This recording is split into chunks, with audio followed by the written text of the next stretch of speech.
La majorité des hommes, lorsqu'ils rencontrent une femme qui leur plaît, font exactement la même chose.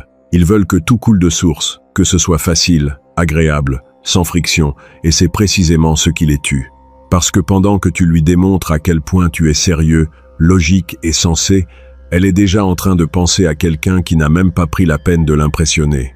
Les bad boys ne jouent pas à ce jeu-là. Ils introduisent quelque chose que la majorité des hommes évitent à tout prix, l'imprévisibilité. Et non pas parce qu'ils sont irresponsables, mais parce qu'ils savent quelque chose que tu ne sais pas encore. Cette vidéo te montre ce mécanisme exact. Et à la fin, tu vas comprendre pourquoi Machiavel, un homme qui n'a jamais écrit une ligne sur la drague, la décrit mieux que n'importe quel coach moderne. Ok, soyons honnêtes un instant. Quand tu vois un type qui ne fait pas grand-chose, qui n'est pas le plus beau, qui n'a pas le meilleur travail, qui ne dit pas les choses les plus intelligentes, et que pourtant, les femmes le cherchent, le suivent, lui écrivent en premier. Quelle est la première chose que tu penses? Probablement quelque chose comme « c'est que les femmes aiment ceux qui les traitent mal ». Et je comprends pourquoi tu le penses. Mais tu es en train de voir le symptôme, pas la maladie, ce que tout le monde voit et interprète mal. Le bad boy arrive en retard, n'explique pas ses plans, ne répond pas à tous les messages, ne s'efforce pas de prouver qu'il est un bon parti. Et toi, tu vois ça, et tu conclus que le secret est de se comporter de manière irrespectueuse. Mais ce n'est pas ça. Ce qui se passe en réalité est quelque chose de beaucoup plus subtil. Et quand tu l'auras compris, tu ne pourras plus cesser de le voir partout. La majorité des hommes, lorsqu'ils interagissent avec une femme qui leur plaît, entrent dans un mode que j'appelle le mode entretien d'embauche. Ils répondent tout correctement. Ils se montrent responsables, stables, raisonnables. Ils éliminent toute friction, toute tension, tout moment inconfortable. Parce qu'il a peur que si quelque chose semble bizarre, elle perde de l'intérêt. Et le problème, c'est exactement ça, que ça fonctionne à l'envers, le mécanisme réel. Pourquoi le cerveau répond-il à l'attention? Voici la partie que personne ne t'explique en termes simples. Le cerveau humain, pas seulement le féminin, celui de tous, interprète le confort total comme un signe qu'il n'y a rien en jeu. Et quand il n'y a rien en jeu, il n'y a pas d'émotion. Et sans émotion, il n'y a pas d'attraction. Ce n'est pas que les femmes aiment la maltraitance. C'est qu'elles aiment sentir que quelque chose est en jeu, que l'interaction a du poids, que le type face à elle n'est pas complètement prévisible. Pense-y de cette façon. À quand remonte la dernière fois que quelque chose de complètement sûr, de complètement prévisible, t'a généré une émotion authentique? Le football passionne parce que tu ne connais pas le score. La musique te donne la chair de poule parce que tu ne sais pas exactement quand va arriver le refrain. Le cerveau vit d'anticipation. Et l'anticipation exige de l'incertitude. Le bad boy, même s'il ne le sait pas consciemment, active cela. Pas avec de la cruauté, avec une imprévisibilité calibrée. Mais il y a quelque chose d'encore plus important que la tension. Et ça, oui, ça vient directement de Machiavel. La liberté de réponse. Le véritable indicateur de valeur. Dans Le Prince, Machiavel décrit quelque chose qui semble parler de politique, mais qui en réalité parle de présence. L'homme qui a besoin de convaincre a déjà perdu.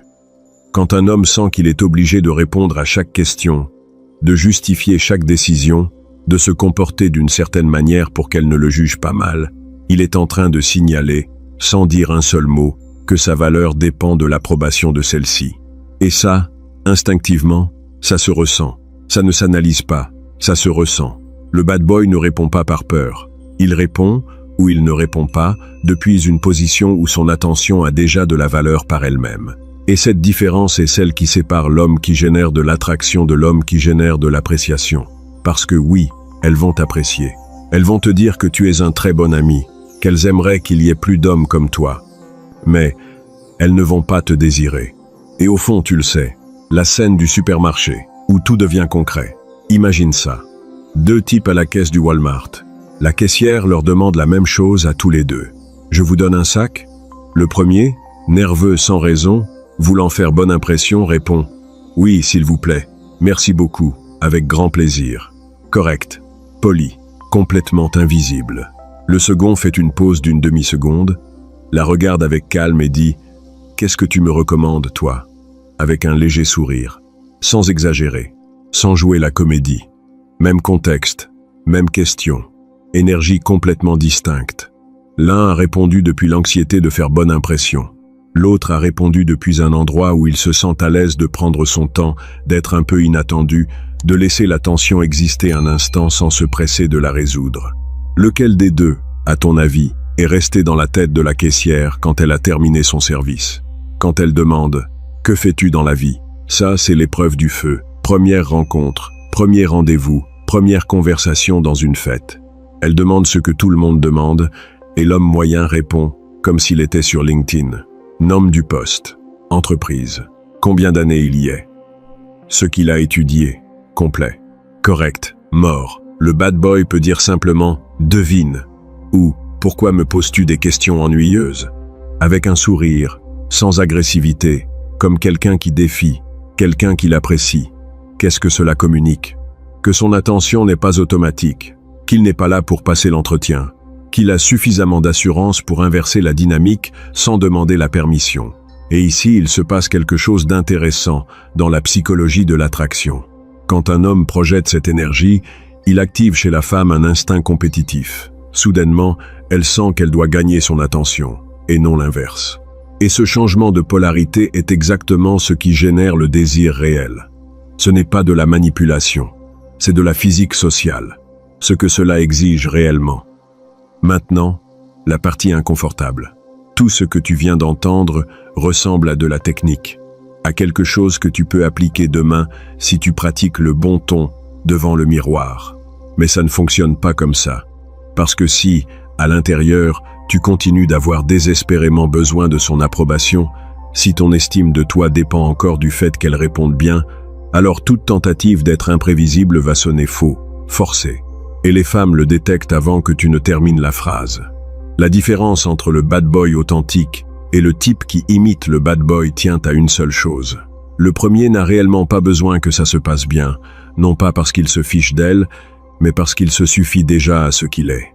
Et ça, malheureusement, ça ne s'apprend pas dans une vidéo. Mais ça peut se construire. Et c'est juste là que beaucoup d'hommes se rendent compte qu'ils ont besoin de plus que des conseils isolés, d'un cadre complet. C'est pour cela qu'existe le code de l'obsession. Tu vas cesser d'être un spectateur dans ta vie amoureuse et tu vas apprendre à inverser le scénario pour que ce soit elle qui cherche ta validation. Le lien est dans le premier commentaire épinglé. Et avec ça, clair. Maintenant nous allons à la partie où tout s'emboîte. Il y a un moment dans la vie de presque tout homme où quelque chose ne colle pas. Cela fait des années que tu es le type correct. Tu traites bien les femmes. Tu es prévenant, stable. Tu réponds aux messages, tu fais ce que tu dis. Et un jour, sans le chercher, tu te rends compte que l'homme qui a ce que tu veux ne fait rien de tout cela. Ou du moins, il ne le fait pas de la manière dont on t'a appris que tu devais le faire. Et à ce moment-là, tu as deux options. Conclure que le monde est injuste et que les femmes sont brisées. Ou te demander si peut-être l'équation qu'on t'a donnée depuis tout petit était mal posée depuis le début. Cette vidéo a choisi la seconde option. Et maintenant, nous allons voir où cela mène. Tout pointe vers la même chose.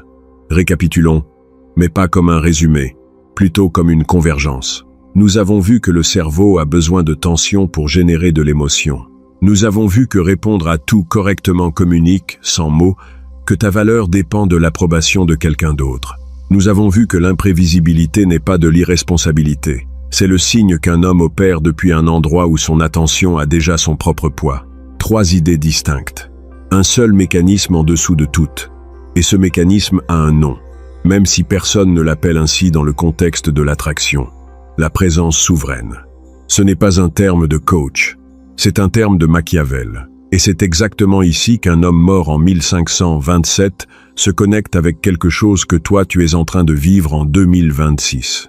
Ce que Machiavel a compris et que les coachs modernes n'expliquent pas. Machiavel n'a jamais écrit sur les femmes ni sur la drague. Il a écrit sur le pouvoir, sur comment les princes qui duraient, ceux qui généraient de la loyauté, de l'admiration, voire de l'obsession chez les autres, partageaient une caractéristique qui les distinguait de tous les autres. Ils n'avaient pas besoin de prouver qu'ils étaient ce qu'ils étaient. Le prince faible convainc, explique, justifie. Le prince puissant agit simplement à partir de ce qu'il est et laisse les autres tirer leurs propres conclusions. Non pas parce qu'il est arrogant, mais parce que son identité ne dépend pas du fait que quelqu'un d'autre la valide. Maintenant, transpose cela exactement à la dynamique de l'attraction. L'homme qui répond à tout correctement pour impressionner une femme est, en termes machiavéliques, dans la position d'un sujet. Il est en train de demander la permission d'être considéré comme précieux. Et la femme, non par méchanceté, mais par instinct, le perçoit exactement ainsi. Le bad boy, même s'il n'a jamais lu une seule page du Prince, opère depuis la position contraire. Il ne demande pas la permission, il ne se justifie pas. Il n'élimine pas la tension pour qu'elle se sente à l'aise, parce que lui se sent déjà à l'aise, et c'est suffisant. L'attraction n'est pas la récompense que tu reçois quand tu te comportes bien. L'attraction est ce qui arrive quand tu cesses d'avoir besoin de te comporter bien pour que quelqu'un t'aime. La polarité que personne ne t'a expliquée. Il existe un principe dans la dynamique entre les hommes et les femmes que la culture moderne a fait tout son possible pour ignorer, parce qu'il sonne inconfortable. L'attraction sexuelle exige de la polarité, pas de la hiérarchie, pas de la domination, de la polarité. Comme un aimant, deux pôles identiques se repoussent, deux pôles opposés s'attirent. Quand un homme efface toute tension, toute imprévisibilité, toute friction d'une interaction, il devient énergétiquement égal à elle. Et ce qui est égal n'attire pas. Ce qui est différent, oui, cela ne signifie pas que tu dois être froid, ni distant, ni feindre que tu t'en fiches. Cela signifie que tu dois être suffisamment toi-même pour qu'il y ait quelque chose de réel qu'elle ne contrôle pas complètement. Quand un homme permet que la tension existe, quand il ne se presse pas de la résoudre, quand il peut rester à l'aise dans l'incertitude, il est en train de communiquer quelque chose qu'aucune liste de réussite ne peut communiquer, qu'il n'a pas besoin d'elle pour aller bien. Et paradoxalement, c'est ce qui fait qu'elle veut de toi là-bas. Le tournant, ce que tu ne peux plus ignorer. À partir de ce moment, chaque fois que tu ressentiras l'impulsion de répondre vite, de te justifier, d'éliminer tout moment de tension avec une femme qui te plaît, tu vas reconnaître cette impulsion pour ce qu'elle est vraiment. Pas de la galanterie, pas du respect, pas de la maturité, de la peur.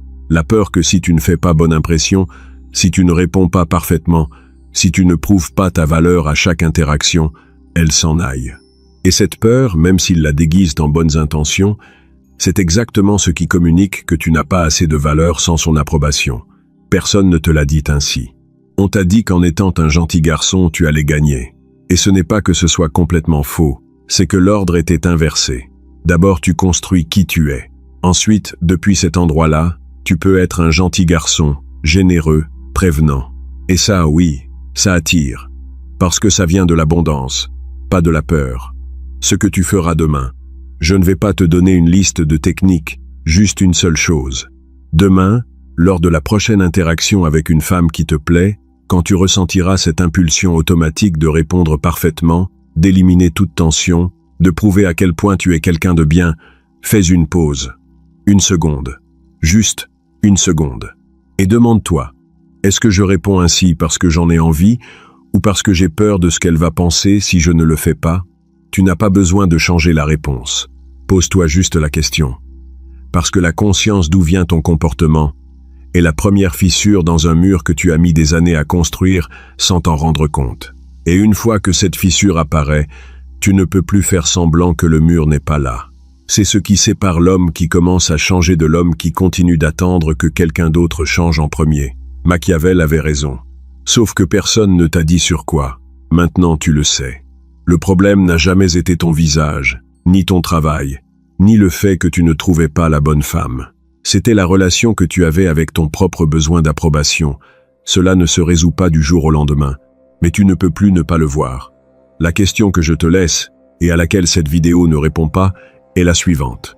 Peut-on construire cette confiance de manière authentique, de l'intérieur? Ou cela ne fonctionne-t-il que si tu es déjà né avec?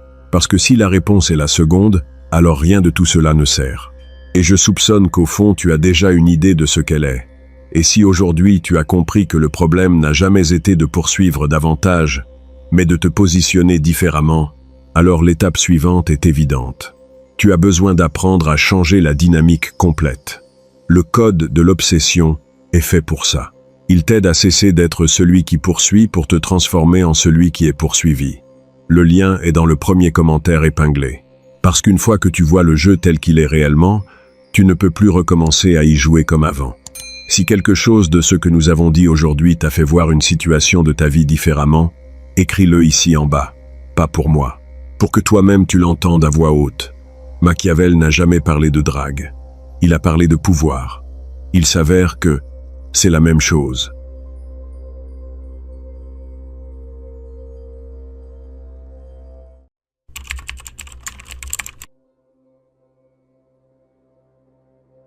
Sais-tu quelle est la plus grande erreur que font les hommes lorsqu'ils essaient de comprendre les femmes?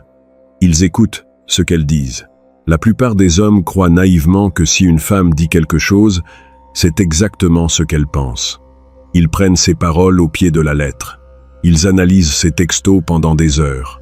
Ils se torturent l'esprit pour comprendre le sens caché de ses phrases, en espérant trouver une logique mathématique là où il n'y en a pas. Mais c'est une erreur fatale, parce que la vérité, c'est que les femmes ne communiquent pas comme les hommes. Les hommes utilisent les mots pour transmettre des informations claires, directes et factuelles. Les femmes, en revanche, utilisent souvent les mots pour transmettre des émotions, pour tester ta solidité, ou pire, pour te protéger de la vérité brutale qu'elles n'ont pas le courage de t'avouer en face. Et dans les prochaines minutes, je vais te révéler exactement comment Machiavel aurait décodé la psychologie féminine moderne.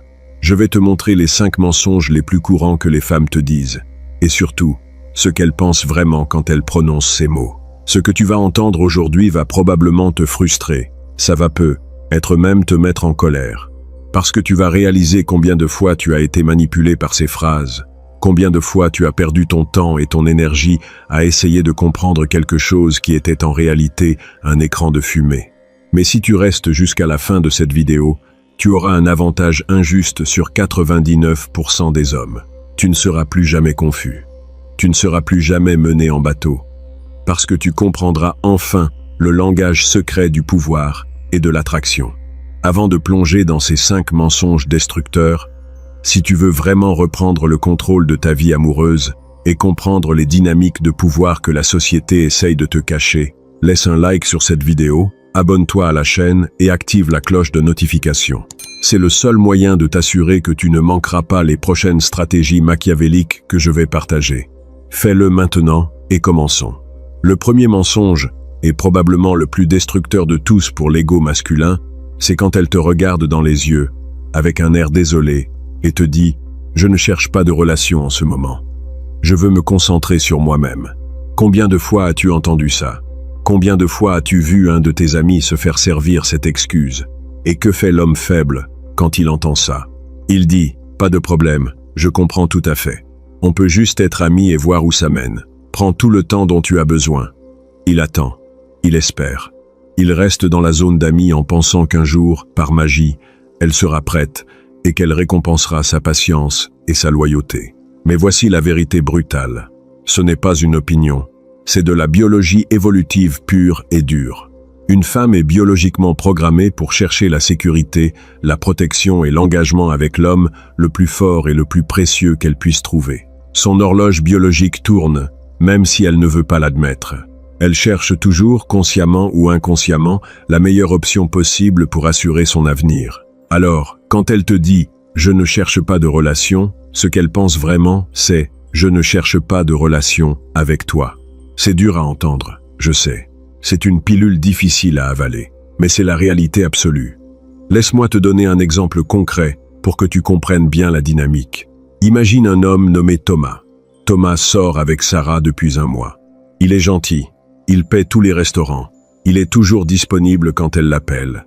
Il écoute ses problèmes pendant des heures. Un jour, Sarah lui dit « Thomas, tu es vraiment un gars génial, mais je sors d'une rupture difficile. Je ne suis pas prête pour une relation sérieuse en ce moment. J'ai besoin de me retrouver. » Thomas, en bon gars compréhensif, accepte. Il reste son ami. Il continue de lui envoyer des messages, de l'inviter à boire des cafés, en espérant secrètement qu'elle changera d'avis. 2 semaines plus tard, Thomas voit sur Instagram que Sarah est en couple officiel avec un autre gars. Un gars qu'elle vient à peine de rencontrer. Un gars qui ne la traite même pas aussi bien que Thomas, qui ne paie pas toujours l'addition, qui ne répond pas à ses messages dans la minute. Pourquoi a-t-elle fait ça? Était-elle une menteuse pathologique? Non. C'est parce que ce nouveau gars a projeté de la valeur. Il a projeté du pouvoir. Il n'a pas demandé la permission d'entrer dans sa vie, il s'est imposé comme une évidence. Il a déclenché chez elle une attraction viscérale que Thomas, avec toute sa gentillesse et sa disponibilité, n'a jamais pu créer. Quand une femme te dit qu'elle n'est pas prête, c'est sa façon polie et socialement acceptable de te dire que tu n'as pas démontré assez de valeur pour qu'elle abandonne sa liberté. Elle te garde comme option de secours, comme un filet de sécurité émotionnelle, pendant qu'elle continue de chercher quelqu'un de mieux. Elle ne veut pas te blesser directement, alors elle utilise l'excuse du timing. Mais le timing n'est jamais le problème quand l'attraction est maximale. Voici exactement ce que tu dois faire quand tu entends cette phrase. C'est l'application pratique de la philosophie machiavélique. Ne discute pas, ne demande pas pourquoi, ne cherche pas à la convaincre qu'elle a tort. Et surtout, ne dis jamais que tu vas l'attendre. Tu la regardes, tu souris légèrement avec confiance, et tu dis simplement « Je comprends parfaitement. C'était sympa de te connaître. Prends soin de toi. » Et tu disparais. Tu retires instantanément toute ton attention. Tu retires toute ta validation. Tu ne lui envoies plus de messages. Tu ne regardes plus ses stories. Tu deviens un fantôme. C'est là que la magie opère. En te retirant instantanément et sans drame, tu lui montres que ton temps a une valeur inestimable.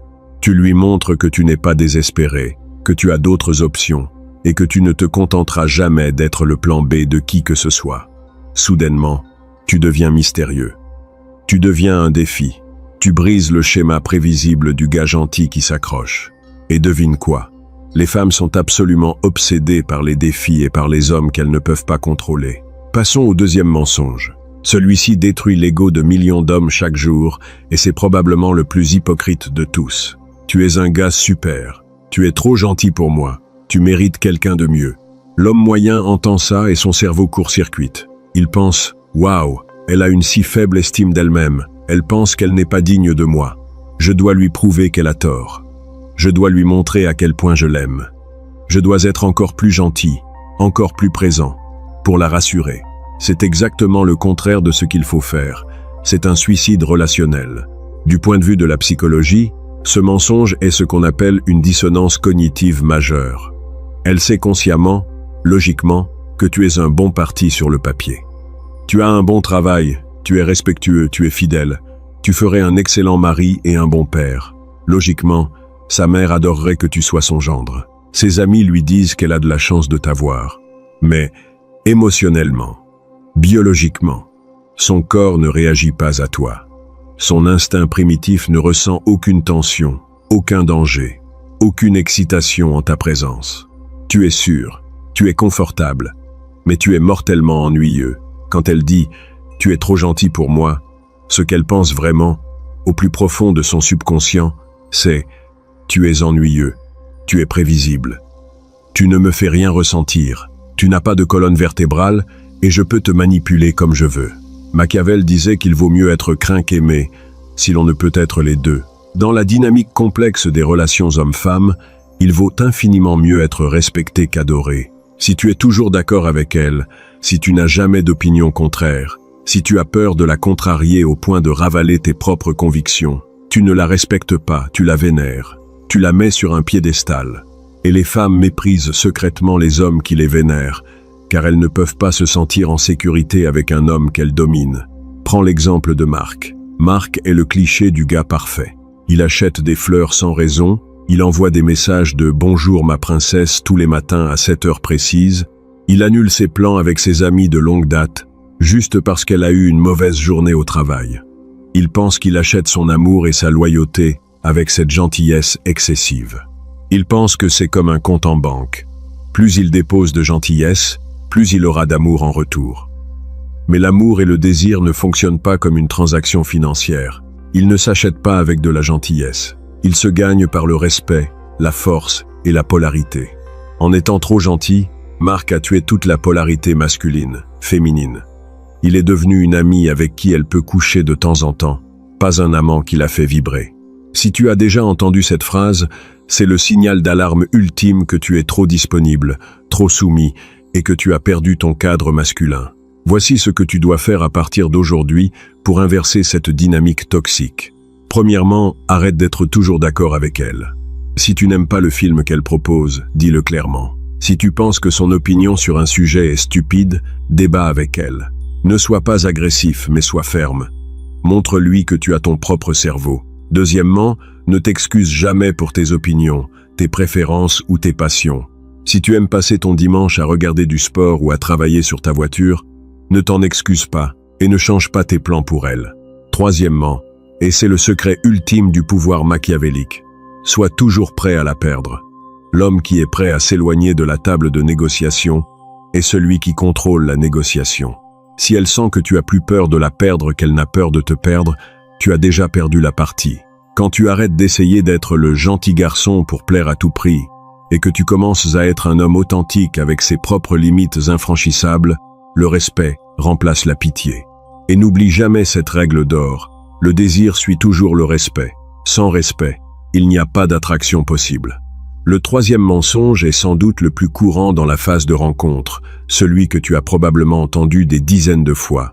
Tu lui proposes de vous voir, tu as prévu un super rendez-vous, et elle te répond « Oh, j'aimerais beaucoup, vraiment, mais je suis vraiment très occupé cette semaine avec le travail, le sport et mes amis. » C'est la folie en ce moment. Peut être une autre fois. L'homme faible, l'homme qui ne comprend pas les dynamiques de pouvoir, se dit « D'accord, elle a une vie remplie, c'est une femme indépendante. Je vais être patient et la relancer la semaine prochaine quand elle sera moins stressée. » Et la semaine suivante, surprise, elle est encore occupée. Il y a toujours une nouvelle excuse. Le chat est malade. Elle doit aider sa sœur à déménager. Elle a une migraine soudaine. Écoute-moi bien, et grave ça dans ton esprit de manière indélébile. Personne, absolument personne sur cette terre, n'est jamais trop occupé pour quelqu'un qu'il désire vraiment. Si Brad Pitt ou son acteur préféré ou l'homme de ses rêves absolus l'invitait à sortir ce soir à 23h pour boire un verre d'eau dans un bar miteux, crois-tu vraiment qu'elle dirait qu'elle est trop occupée? Crois-tu qu'elle parlerait de sa charge de travail? Bien sûr que non. Elle annulerait tous ses plans. Elle prétendrait être malade au travail le lendemain. Elle trouverait le temps, même si elle devait ne pas dormir de la nuit. Quand elle te dit « je suis occupée », ce qu'elle pense vraiment c'est « tu n'es pas une priorité assez haute dans ma vie pour que je réorganise mon emploi du temps confortable pour toi ». C'est une pure question de valeur perçue. Dans son esprit, la valeur de ce qu'elle fait actuellement, que ce soit regarder Netflix en pyjama, voir ses amis pour se plaindre de sa vie, ou même littéralement ne rien faire, est supérieure à la valeur de passer du temps avec toi. Ton offre ne surpasse pas son confort actuel. C'est brutal pour l'ego, mais c'est la vérité nue. Et plus vite tu l'accepteras, plus vite tu arrêteras de perdre ton temps. La pire chose que tu puisses faire quand une femme te dit qu'elle est occupée, c'est de te plier en quatre pour t'adapter à elle. Ne lui demande jamais « Quand seras-tu libre ?» ou « Dis-moi quand tu as un moment, je m'adapterai ». En faisant ça, tu lui donnes tout le pouvoir. Tu lui remets les clés de ton emploi du temps. Tu lui dis implicitement « Ma vie est vide, je n'ai rien d'important à faire. J'attends tes ordres comme un chien attend son maître. » C'est la définition même de la faible valeur. Voici la stratégie machiavélique, celle qui préserve ton pouvoir et ton mystère. Quand elle te dit qu'elle est occupée, tu ne montres aucune déception, aucune frustration. Tu réponds simplement, avec une indifférence polie. « Pas de souci, amuse-toi bien avec tes amis. On se captera une autre fois. » Et tu ne la recontactes plus, jamais. Tu ne relances pas la semaine suivante. Tu ne lui envoies pas de mème amusant 3 jours plus tard, pour garder le contact. La balle est maintenant dans son camp. Si elle a un réel intérêt pour toi, si elle était vraiment occupée mais qu'elle te désire, elle reviendra vers toi avec une proposition concrète de date. Elle dira « Je suis libre jeudi soir. Ça te dit toujours ?» Si elle ne le fait pas, si elle laisse le silence s'installer, tu as ta réponse définitive. Elle n'était pas intéressée, elle était juste polie. Et tu viens de t'épargner des semaines de frustration, d'attente anxieuse devant ton téléphone et de perte de temps précieux. Ton temps est ta ressource la plus précieuse que ton argent. Ne le donne pas à quelqu'un qui le traite comme une option de seconde zone. Le 4e mensonge est beaucoup plus subtil et dangereux. C'est un mensonge qu'elle se dit souvent à elle-même autant qu'à toi, ce qui le rend particulièrement difficile à détecter pour un œil non averti. Je déteste le drame. Je ne suis pas matérialiste. Je ne suis pas comme les autres filles. Moi, je suis simple. Quand un homme entend ça, il pense avoir touché le jackpot. Il pense avoir trouvé la perle rare, la licorne, la femme parfaite qui ne lui causera aucun problème. Il baisse sa garde. Il pense qu'il n'a pas besoin de maintenir sa structure masculine, ses limites ou son mystère parce qu'elle est différente et mature. C'est un piège mortel. C'est l'illusion la plus dangereuse dans laquelle tu puisses tomber. La psychologie comportementale nous apprend une règle fondamentale. Les gens qui ressentent le besoin de déclarer verbalement et de manière répétée une qualité sont presque toujours ceux qui en manquent le plus. Un homme vraiment confiant n'a pas besoin de crier sur tous les toits « Je suis confiant ».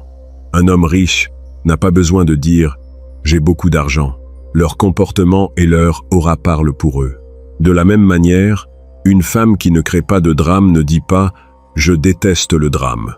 Elle vit simplement sa vie, paisiblement.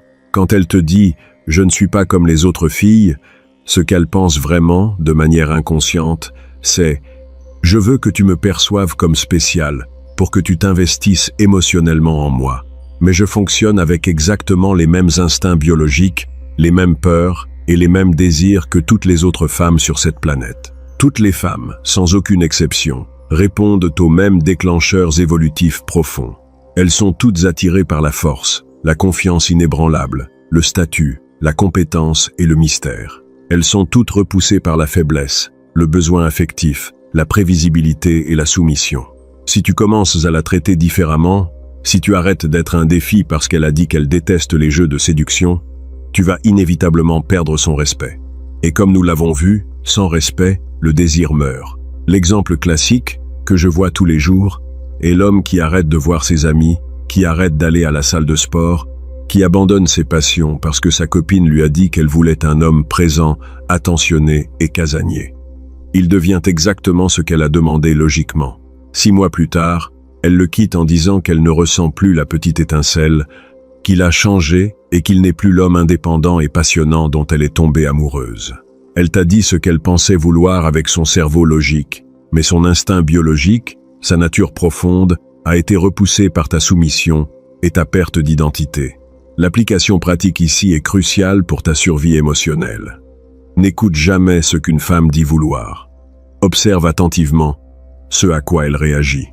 Lépois dit, si elle dit qu'elle déteste les hommes arrogants, mais que tu remarques qu'elle est toujours attirée par les « bad boys », qui la traitent avec une légère condescendance, crois ses actions, pas ses mots. Les mots mentent. Le comportement ne ment jamais. Maintiens toujours ton cadre. Maintiens tes limites de manière stricte. Ne change jamais ta mission de vie, tes objectifs ou tes principes fondamentaux, simplement parce qu'elle prétend être différente et vouloir un homme doux. Traite-la avec respect, sois un gentleman, mais n'oublie jamais que la biologie l'emporte toujours sur la logique. Reste le roc inébranlable contre lequel ses émotions peuvent s'écraser sans te faire bouger d'un millimètre. Nous arrivons enfin au 5e et dernier mensonge. C'est celui qui maintient les hommes dans les limbes émotionnels pendant des mois, voire des années, les vidant de toute leur énergie vitale. Je suis confuse en ce moment. J'ai besoin d'espace. Je ne sais pas ce que je veux. Ce n'est pas toi, c'est moi. L'homme faible, terrifié à l'idée de la perdre, entend ça et se transforme instantanément en thérapeute. Il dit « Prends tout le temps qu'il te faut. Je suis là pour toi, quoi qu'il arrive. On peut en parler si tu veux. Je peux t'aider à y voir plus clair. » Il pense qu'en étant ultra compréhensif, patient et dévoué, il va l'aider à dissiper sa confusion. Il croit que sa loyauté inébranlable finira par la convaincre qu'il est le bon choix. C'est une illusion totale et destructrice. Dans le monde impitoyable de l'attraction, la confusion n'existe pas. L'attraction n'est pas un choix logique que l'on pèse le pour et le contre sur un tableau Excel. C'est une réaction viscérale, animale, binaire. Tu as faim ou tu n'as pas faim. Tu as froid ou tu n'as pas froid. Tu es attiré ou tu ne l'es pas. Il n'y a pas de zone grise. Quand elle te dit « je suis confuse », ce qu'elle pense vraiment, c'est « je ne suis plus du tout attiré par toi ». Mais je n'ai pas le courage de te le dire directement en face pour affronter ta réaction, ou alors je veux te garder sous le coude au cas où l'autre gars avec qui je parle en ce moment ne donne rien.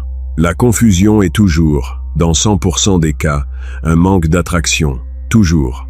Pose-toi cette question. Si un milliardaire charismatique, grand, athlétique et mystérieux entrait dans sa vie demain matin et lui proposait de partir à l'autre bout du monde, crois-tu qu'elle serait confuse? Crois-tu qu'elle aurait besoin d'espace pour réfléchir? Non. Sa confusion disparaîtrait instantanément, comme par magie. Elle est confuse parce que tu ne lui donnes aucune raison d'être certaine. Tu es devenu trop disponible. Tu es devenu trop prévisible. Tu as perdu ton mystère, ton tranchant, ta dangerosité. Tu es devenu un meuble confortable dans son salon, pas une aventure excitante. C'est ici que tu dois appliquer la stratégie la plus machiavélique, la plus difficile mais la plus puissante de toutes, le retrait absolu et définitif. Quand une femme te dit qu'elle est confuse ou qu'elle a besoin d'espace, tu dois lui donner cet espace, mais pas un peu d'espace. Pas un espace où tu lui envoies un message tous les 3 jours pour prendre des nouvelles. Un espace infini, un vide sidéral. Tu la regardes calmement et tu dis « Je comprends, prends soin de toi ». Et tu coupes tout contact, absolument tout. Tu ne regardes pas ses stories Instagram, tu ne likes pas ses photos, tu ne lui envoies pas de messages pour son anniversaire ou pour la nouvelle année. Tu ne demandes pas de ses nouvelles à ses amis, tu deviens un fantôme absolu. Tu disparais de la surface de sa terre. Pourquoi cette approche radicale fonctionne-t-elle? Parce que l'aversion à la perte est le déclencheur psychologique le plus puissant chez l'être humain. Nous détestons perdre ce que nous considérions comme acquis. Tant que tu es là, à l'attendre sagement dans l'ombre, elle n'a rien à perdre. Elle a le beurre et l'argent du beurre. Elle peut prendre son temps, explorer d'autres options, tout en sachant que son filet de sécurité est toujours là. Mais quand tu disparais complètement, quand elle réalise soudainement qu'elle t'a peu, être perdue pour toujours, que tu as tourné la page et que tu avances dans ta vie sans elle, c'est là que sa confusion se dissipe souvent très rapidement. La panique remplace la confusion. Et même si elle ne revient pas, même si c'était vraiment la fin, tu as préservé la chose la plus importante. Ta dignité et ton pouvoir. Tu n'as pas mendié, tu n'as pas supplié, tu n'as pas pleuré. Tu as agi comme un homme de haute valeur qui a des options et qui refuse de mendier l'attention de qui que ce soit. Pour résumer les secrets fondamentaux que nous avons couverts aujourd'hui, grave ces 5 règles dans ton esprit. Premièrement, quand elle dit « je ne cherche pas de relation », elle veut dire « pas avec toi ». Retire ton attention immédiatement et sans explication. Deuxièmement, quand elle dit « tu es trop gentil », elle veut dire « tu es faible, prévisible et ennuyeux ». Commence à imposer le respect. Arrête de t'excuser d'exister et sois prêt à la perdre. Troisièmement, quand elle dit « je suis occupé », elle veut dire « tu n'es pas une priorité dans ma vie ». Ne l'attends pas, ne t'adapte pas à son emploi du temps. Laisse-la venir à toi si elle le veut vraiment. Quatrièmement, quand elle dit « je ne suis pas comme les autres », n'oublie jamais que la biologie s'applique à toutes les femmes. Ne baisse pas ta garde et maintiens ton cadre masculin. Cinquièmement, quand elle dit « je suis confuse », elle veut dire « je ne suis plus attiré par toi ». Disparais totalement, deviens un fantôme et laisse l'aversion à la perte faire son travail. Maintenant, la vraie question est « qu'est-ce que tu vas faire de ces informations ?» Parce que la connaissance sans action est totalement inutile. C'est juste du divertissement intellectuel. Tu peux fermer cette vidéo, retourner à ta vie normale et continuer à écouter les mensonges. Tu peux continuer à être le gentil garçon confus qui se demande pourquoi il finit toujours dans la zone d'amis, pourquoi il se fait toujours quitter pour des gars qui le traitent moins bien, ou pourquoi il n'arrive pas à garder l'intérêt d'une femme plus de quelques mois. Ou tu peux prendre la décision de changer. Tu peux commencer à appliquer ces principes machiavéliques aujourd'hui, pas demain, pas la semaine prochaine, aujourd'hui. La prochaine fois que tu entends une de ces phrases, tu ne réagiras plus avec émotion. Tu ne paniqueras plus. Tu souriras intérieurement parce que tu sauras exactement ce qui se passe dans son esprit. Tu liras en elle comme dans un livre ouvert. Tu auras le contrôle absolu de la situation et de tes propres émotions. Si ce contenu t'a ouvert les yeux, si tu as reconnu tes propres erreurs passées dans cette vidéo et que tu as ressenti cette claque de réalité, donne un like maintenant. C'est important pour que ce message atteigne d'autres hommes qui sont encore dans l'illusion. Abonne-toi à la chaîne pour ne pas manquer les prochains secrets de psychologie, de pouvoir et de dynamique sociale que je vais révéler. Et surtout, partage cette vidéo avec cet ami. Tu sais très bien de qui je parle. Cet ami qui se fait toujours manipuler, qui souffre en silence parce qu'il écoute ce que les femmes disent au lieu de regarder froidement ce qu'elles font. Aide-le à ouvrir les yeux. Maintenant, si tu es vraiment prêt à passer au niveau supérieur, si tu en as marre des conseils basiques et que tu veux arrêter d'être une option pour devenir la priorité absolue. Si tu veux apprendre exactement, étape par étape, comment créer cette aura de mystère, de pouvoir et de détachement qui rend les femmes littéralement obsédées, j'ai créé un programme complet et avancé appelé « Le Code de l'Obsession ». Je t'y enseigne les dynamiques psychologiques les plus sombres et les plus efficaces que 99% des hommes ne comprendront jamais. C'est le manuel d'instruction que la société a refusé de te donner. Le lien pour y accéder est dans le commentaire épinglé juste en dessous de cette vidéo. Clique dessus si tu es prêt à prendre le pouvoir. Merci d'avoir regardé jusqu'au bout. Reste fort, reste mystérieux, ne te laisse plus jamais manipuler par des mots, et on se voit dans la prochaine vidéo. Mais avant de nous quitter, je veux aborder un dernier point crucial. Une question que beaucoup d'entre vous se posent probablement en ce moment même. Est-ce que tout cela n'est pas un peu trop cynique? Est-ce que je ne risque pas de devenir froid et insensible en appliquant ces principes? C'est une question légitime. La société nous a tellement conditionnés à croire que l'amour doit être inconditionnel, sacrificiel et dénué de toute stratégie, que l'idée même d'appliquer des principes de pouvoir dans nos relations nous semble presque immorale. Mais réfléchissons-y un instant. Qu'y a-t-il de plus immoral? Être un homme faible qui ment sur ses propres limites, qui s'écrase pour plaire et qui finit par exploser de ressentiment des années plus tard? Ou être un homme fort, ancré dans sa réalité, qui comprend les règles du jeu et qui choisit consciemment de ne pas se laisser détruire? Machiavel n'était pas un monstre. C'était un observateur pragmatique de la nature humaine. Il a compris que le monde tel qu'il devrait être n'est pas le monde tel qu'il est. Et si tu veux survivre et prospérer dans le monde tel qu'il est, tu dois arrêter de te comporter comme si tu vivais dans une comédie romantique hollywoodienne.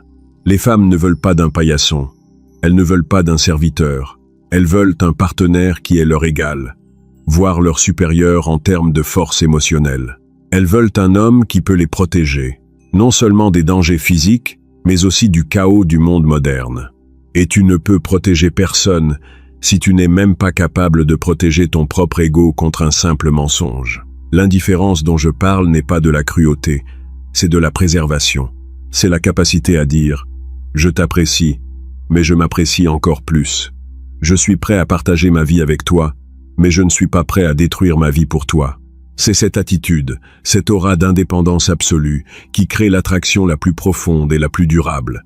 C'est ce qui transforme une simple amourette en une obsession dévorante. Alors, ne te sens pas coupable d'appliquer ces stratégies. Ne te sens pas coupable de reprendre le contrôle. Tu ne fais que rééquilibrer une balance qui a été faussée depuis trop longtemps. Tu ne fais que réclamer la place qui te revient de droit. Le chemin de la maîtrise de soi est solitaire. Il demande de la discipline, de la patience, et surtout, la capacité à affronter la réalité sans cligner des yeux. Mais les récompenses sont incommensurables. La paix de l'esprit, le respect des autres et l'attraction authentique des femmes qui reconnaissent enfin ta véritable valeur. C'est ton choix. Tu peux continuer à être la victime des mots, ou tu peux devenir le maître des actions. Le pouvoir est entre tes mains. Utilise-le avec sagesse. Et pour ceux d'entre vous qui sont encore sceptiques, qui pensent que leur situation est unique, que leur femme est différente, laissez-moi vous raconter une dernière histoire. C'est l'histoire d'un de mes anciens clients, appelons-le Julien. Julien était marié depuis 5 ans. Il avait tout fait selon les règles de la société. Il travaillait dur, il rentrait tôt à la maison, il aidait aux tâches ménagères, il écoutait sa femme se plaindre de ses collègues tous les soirs. Il pensait être le mari parfait. Mais un jour, sa femme lui a sorti le fameux mensonge numéro 5. « Je suis confuse. Je ne sais plus où j'en suis. Je crois que je ne t'aime plus comme avant. » Julien était dévasté. Il a fait ce que font tous les hommes faibles. Il a supplié, il a pleuré, il a promis de changer, il a proposé d'aller voir un thérapeute de couple. Plus il s'accrochait, plus elle s'éloignait. Elle le regardait avec un mélange de pitié et de dégoût. C'est à ce moment-là qu'il est venu me voir. Je lui ai dit d'appliquer la stratégie du retrait absolu. Je lui ai dit d'arrêter de mendier son amour et de commencer à reconstruire sa propre vie. Il a arrêté de lui envoyer des messages pendant la journée. Il a commencé à aller à la salle de sport. Il a repris contact avec ses anciens amis. Il a retrouvé sa passion pour la photographie. Au début, sa femme était soulagée. Elle pensait qu'il avait enfin accepté la séparation. Mais après quelques semaines, elle a commencé à remarquer le changement. Julien ne la regardait plus avec des yeux de chien battu. Il avait retrouvé une posture droite, une voix assurée. Il rentrait tard le soir, souriant, sans lui donner d'explications détaillées sur ce qu'il avait fait. Soudainement, la confusion de sa femme a commencé à se dissiper. Elle a commencé à lui poser des questions. Elle a commencé à s'intéresser à lui. Elle a commencé à ressentir cette fameuse étincelle qu'elle croyait disparue à jamais. Pourquoi? Parce que Julien n'était plus une certitude ennuyeuse. Il était redevenu un homme indépendant, un homme qui avait de la valeur sur le marché, un homme qu'elle risquait de perdre au profit d'une autre femme. Aujourd'hui, ils sont toujours ensemble, mais la dynamique a complètement changé. Julien n'est plus le serviteur de sa femme, il est le leader de sa relation. Et devinez quoi? Elle n'a jamais été aussi heureuse et amoureuse de lui. Cette histoire n'est pas une exception, c'est la règle. C'est la preuve vivante que les principes que je vous enseigne aujourd'hui ne sont pas de simples théories abstraites. Ce sont des lois universelles de la psychologie humaine. Alors, je vous le demande une dernière fois. Allez-vous continuer à être des victimes consentantes ou allez-vous prendre les rênes de votre destinée? Le choix vous appartient. Mais n'oubliez jamais, dans le jeu impitoyable de l'attraction, il n'y a pas de place pour les faibles. Il n'y a de place que pour ceux qui ont le courage de regarder la vérité en face, aussi brutale soit-elle. Merci encore de votre attention. N'oubliez pas de liker, de vous abonner et de partager. Et si vous êtes prêt à plonger dans les profondeurs de la psychologie machiavélique, rejoignez-moi dans Le Code de l'Obsession. Le lien est dans le commentaire épinglé. À très bientôt.